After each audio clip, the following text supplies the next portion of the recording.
They move through life believing each step is their choice, each decision their own. The morning alarm, the commute, the career, the retirement plan.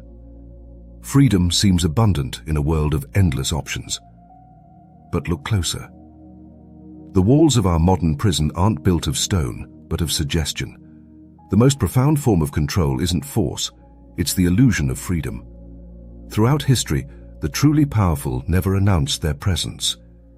Machiavelli understood this when he whispered into the ears of princes, "Visible power invites resistance, while invisible influence breeds compliance."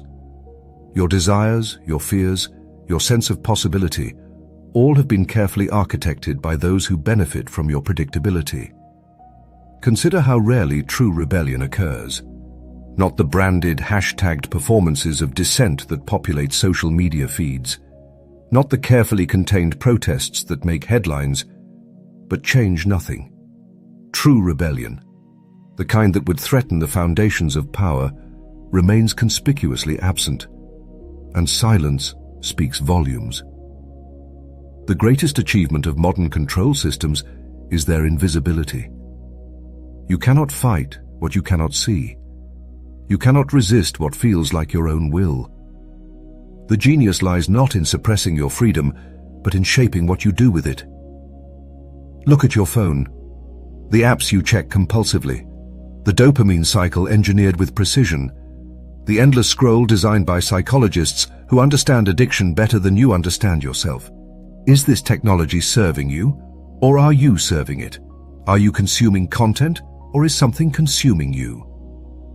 The modern Machiavellian doesn't need guards or gates. They need behavioral engineers, attention architects, and persuasion designers. They know something you don't. Control through suggestion slips past your defenses because it doesn't trigger resistance. It doesn't say, "Yo, you must." It whispers, "You want."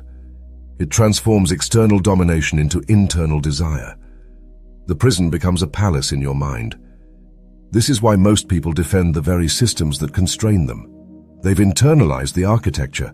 They've made it their identity, challenged their consumption patterns, their career ambitions, their definition of success, and watch how they react not as free individuals, but as programs defending their programming.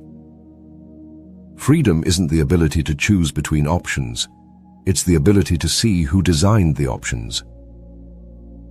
The cameras watching you on city streets aren't the surveillance to fear.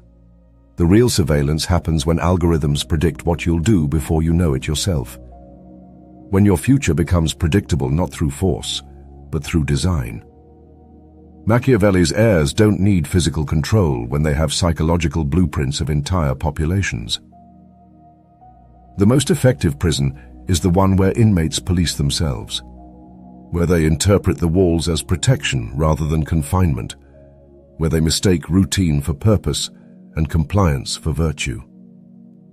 And all around you, this prison expands, cell by invisible cell. Each social media like, each credit card swipe, each career aspiration, each status symbol acquired. The walls build themselves through your willing participation. What if your free will was their greatest invention? A diamond rotates slowly in dramatic lighting. What gives this carbon crystal its value? Its rarity? Its beauty? Or the century-long marketing campaign that convinced generations that love must be proven through carbon crystallized under pressure? The diamond industry represents perhaps the most visible example of a universal truth. Value isn't inherent, it's manufactured. Now consider this. Everything you believe has worth exists primarily in perception, and those who control perception control the distribution of resources, the paper in your wallet, the numbers in your account, the property you claim to own. None possess intrinsic value. All depend on collective agreement, a consensus reality maintained by those who benefit most from its stability. Wealth has never been about resources. It has always been about engineered perception.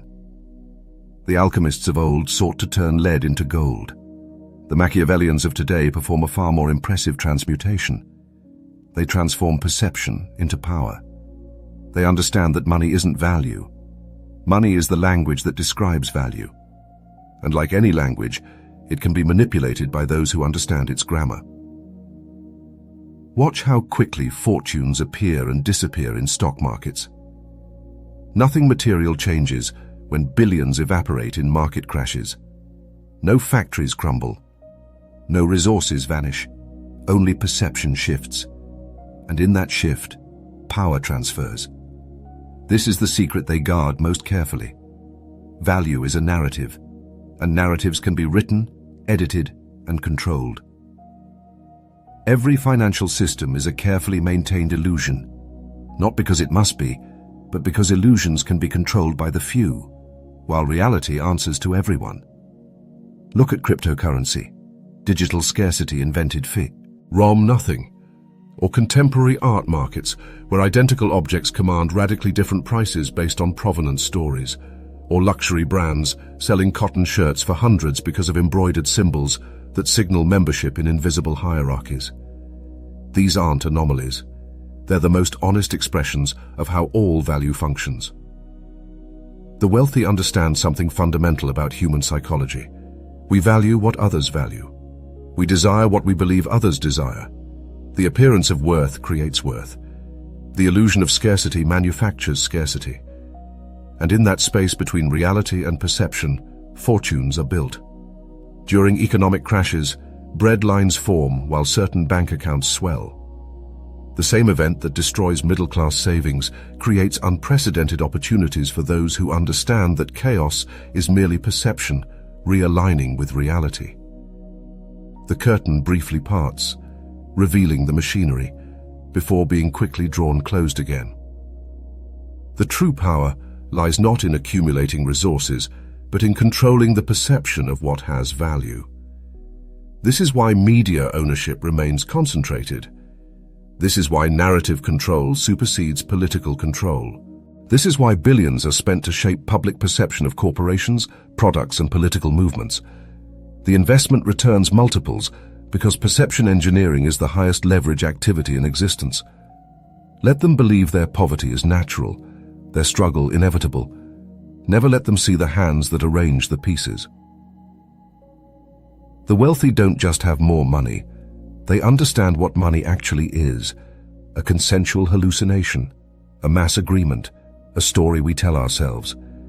And like any story, its authors hold power over its readers. You've been taught to chase tokens whose value is determined by systems you didn't design and don't control. You've been conditioned to want what serves interests beyond your own. Your desires have been architected, your ambitions channeled, your definition of success standardized. And all the while, those who understand the game watch from private islands, whispering to each other, "Let them believe they can win." Observe any protest. People passionately defending opposing positions, each believing they fight for freedom, each convinced of their side's moral clarity.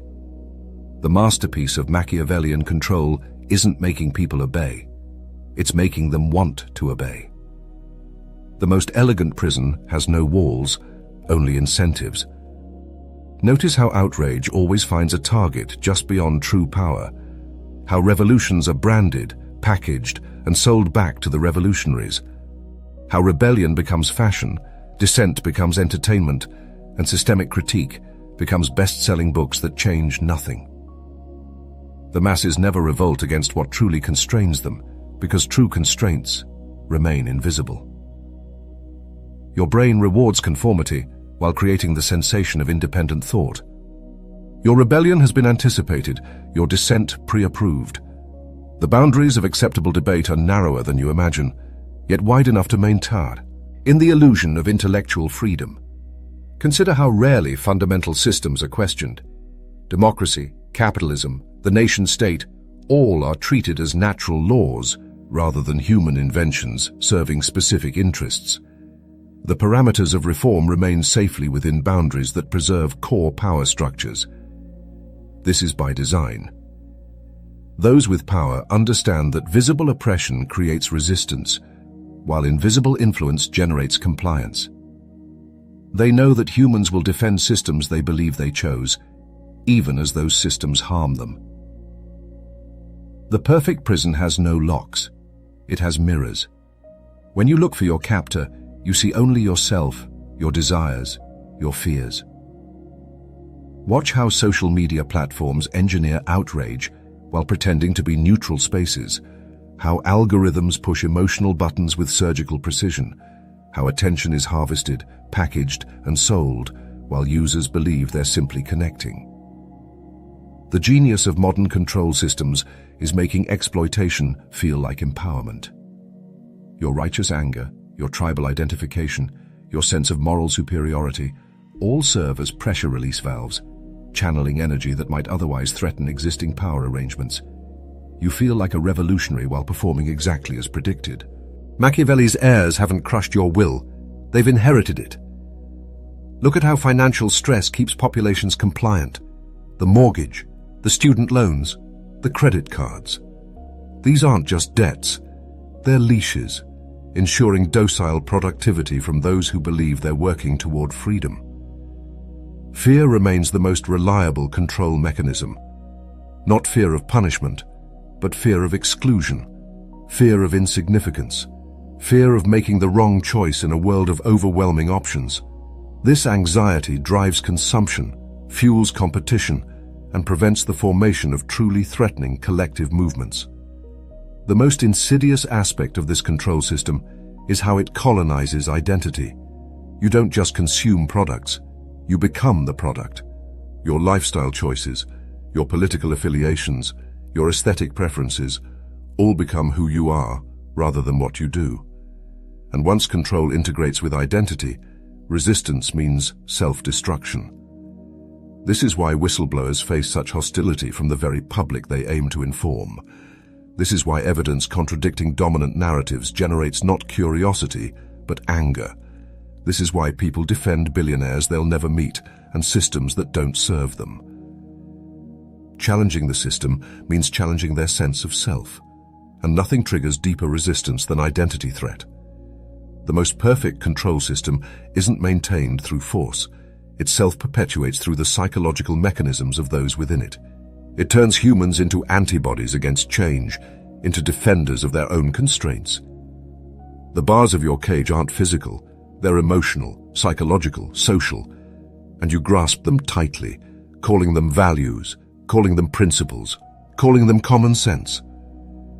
What if everything you believe about yourself was engineered by those who benefit from your belief?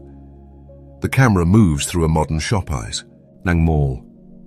Notice the music. Its tempo carefully calibrated to optimize spending. The scents, designed to evoke specific emotional states. The lighting, adjusted to showcase products while flattering customers. Nothing here is accidental. Everything is engineered. Your conscious mind processes only a fraction of what your unconscious mind absorbs. By adulthood, your responses have been rehearsed thousands of times. The average child sees hundreds of thousands of advertisements before reaching voting age. Each exposure shapes neural pathways, establishes associations, and plants response patterns that feel natural when triggered later. It's not about convincing you, it's about conditioning you. Watch a skilled politician speak. The micro-expressions, the calculated pauses, the linguistic patterns designed to bypass critical thinking. These techniques aren't random. They're refined psychological technologies applied with precision. The suggestion enters like a whisper, beneath the threshold of awareness, embedding itself not as an external command, but as your own intuition. This is why you can know a product is being marketed to you and still desire it, why you can recognize manipulation and still respond to it, why information alone rarely changes behavior. Your conscious knowledge exists in a different mental ecosystem than your unconscious responses. Brain imaging shows decision-making processes happening before conscious awareness. You don't decide and then act. You act according to programming, then rationalize it as decision. The wealthy and powerful have always understood this better than the masses. They invest in psychological research not accessible to the public. They apply findings while the average person remains unaware of the very mechanisms being used to influence them. Notice how casino environments eliminate time cues, how social media platforms remove stopping points, how political messaging targets identity rather than reason. These aren't coincidences or conveniences. They're applications of psychological research optimized to bypass your conscious defenses. The most effective persuasion doesn't feel like persuasion at all. Consider how pharmaceutical advertisements create conditions rather than just marketing treatments, how they shape your understanding of normal human experiences, reframing them as medical problems requiring intervention. The commercial doesn't just sell a pill, it sells a definition of health that creates its own market. This pattern repeats across all domains. Beauty standards create insecurities that drive cosmetic purchases. Social comparison drives status consumption. Fear drives security investments. Each emotional trigger connects to specific profitable behaviors, forming a circuit of manipulation so normalized it becomes invisible. They don't need to predict what you'll do.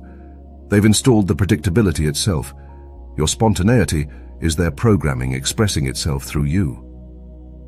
The most sophisticated form of this unconscious persuasion happens through environment design.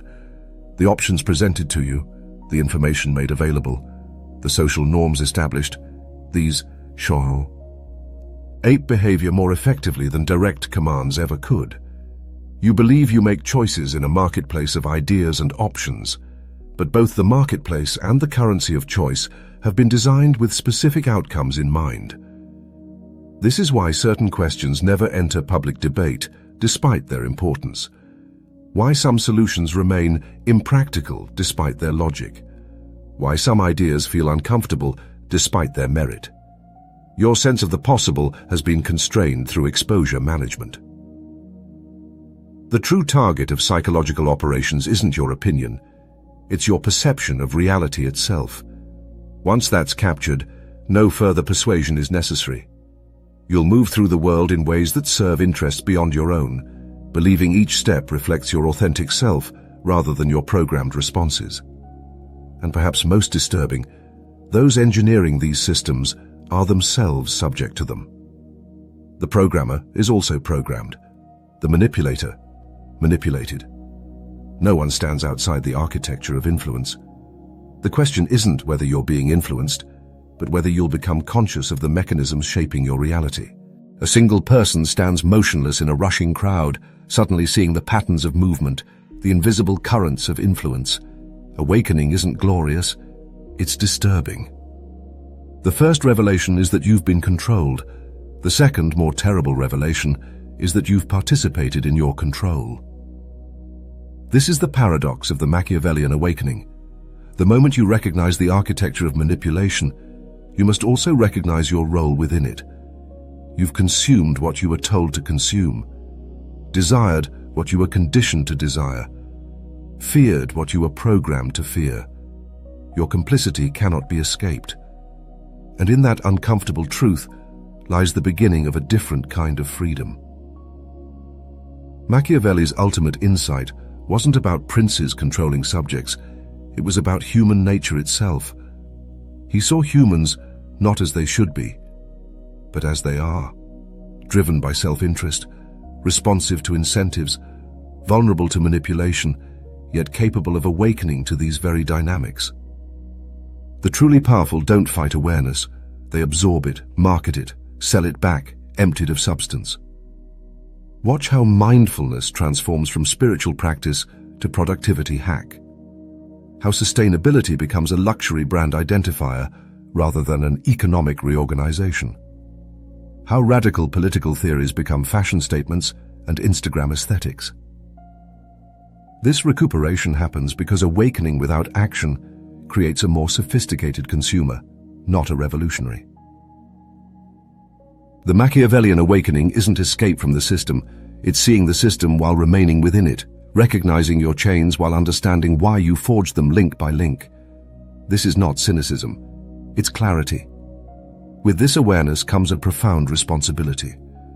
Once you see the mechanisms of influence, you face a choice. Will you use this knowledge to manipulate others, climbing higher in a system you now recognize as corrupt? Or will you use it to create spaces of genuine autonomy, environments where others might awaken?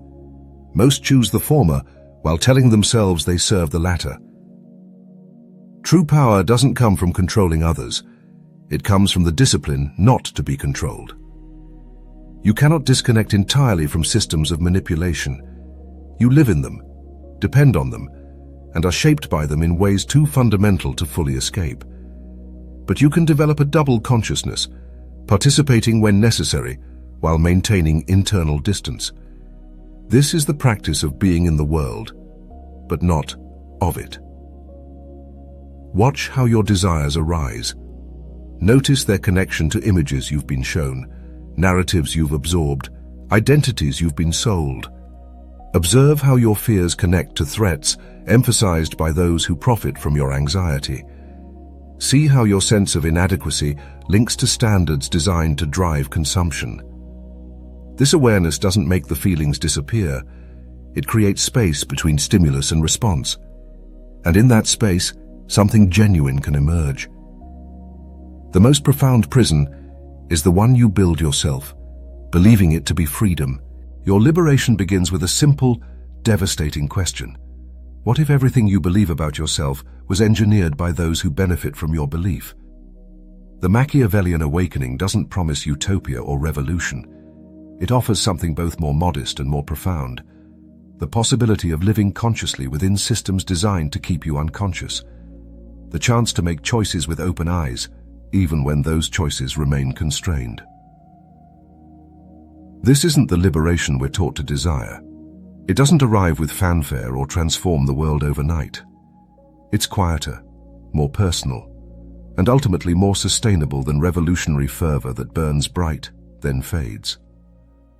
Perhaps true freedom isn't found in breaking every chain, but in recognizing which constraints are necessary, which are chosen, and which have been imposed without consent. In this recognition lies dignity. In this clarity lies power. Not power over others, but power over yourself.